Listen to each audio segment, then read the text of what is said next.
Friend જય સ્વામિનારાયણ. જો હું રેડી થઈ ગઈ છું. આજે છે સન્ડે અને અમે જઈ રહ્યા છીએ સગાઈમાં.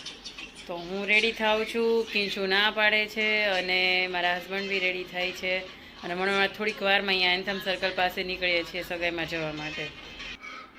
ઓય કિંચુ, કિંચુ તારે આવવું છે? જો ચાલ ને, મજા આવશે. કેમ? મોબાઈલ જોવાનો એટલે? તો ચાલ સુઈ જા હવે. તો ફ્રેન્ડ્સ, અમે પહોંચી ગયા છીએ આ જુઓ ફાર્મ પર ને કેવું સરસ મજાનું ડેકોરેશન છે અને આગળ તો એટલું સરસ મજાનું ડેકોરેશન કરેલું હતું જેમાં કપલ્સનું નામ હતું અને થોડું ઘણું લખેલું બી હતું.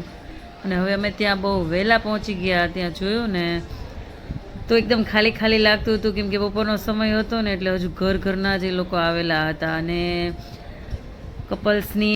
અને અહીંયા જુઓ આ કપલની સરસ મજાની એન્ટ્રી થઈ ગઈ છે અને એકદમ બ્યુટીફુલ કપલ લાગી રહ્યા હતા બંને એકબીજા માટે મેડ ફોર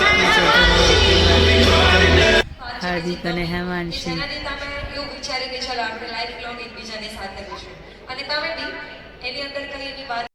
ત્યાર પછી શું હોય, અમારે તો બેઠા બેઠા વેલકમ ડ્રિંક્સ ને પછી સ્નેક્સ ને એવું બધું, સ્ટાર્ટર્સ ને એવું બધું ચાલુ થઈ ગયું એટલે અમે બેઠા બેઠા બસ ખાધા કર્યો અને ટાઈમ પાસ કર્યો. આ તેમના ફઈ ફોવા છે, જો સરસ મજાના ગીત ગાઈને ટાઈમ પાસ કરે છે કારણ કે કપલ ગયું છે કંકુ પગલાં કરવા તેમજ સિવિલ મેરેજ માટે.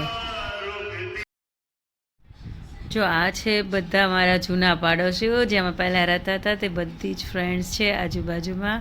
બધા સાથે મળીને ફોટો સેશન કરતા હતા અને હવે બધા રાહ જોઈને કપલ પણ આવ્યું એટલે અમે બધા ગયા અંદર ફોટા બોટા પાડીને. બસ આ જ રાહ જોતા હોય બધા જમવાની. જેવું જમવાનું ચાલુ થયું એટલે બધા જમવામાં લાગી ગયા અને એટલી ભીડ હતી જમવામાં એટલે કે બેસવાની વારું જ નહોતો આવે એમ. એટલે અમે પછી એક ડીશમાં બધું લઈને ઊભા રહી ગયા અને ઊભા જમી લીધું અને જમીને પછી મૂકવા